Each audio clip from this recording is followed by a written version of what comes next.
একজন দর্জি যে কখনো হজে যায়নি, তবুও আল্লাহ তাকে হজের সওয়াব দান করলেন। কিভাবে? চলুন জেনে নিই পুরো ঘটনা।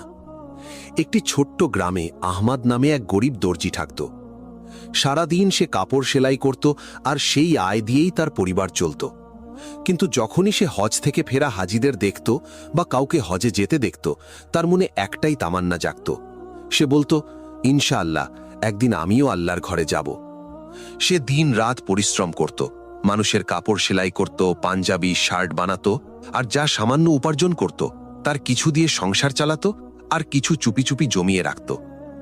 বছরের পর বছর কঠোর পরিশ্রম, সাবার আর দোয়ার পর অবশেষে সেই দিন এলো, তার কাছে হজে যাওয়ার মতো যথেষ্ট টাকা জমে গেল।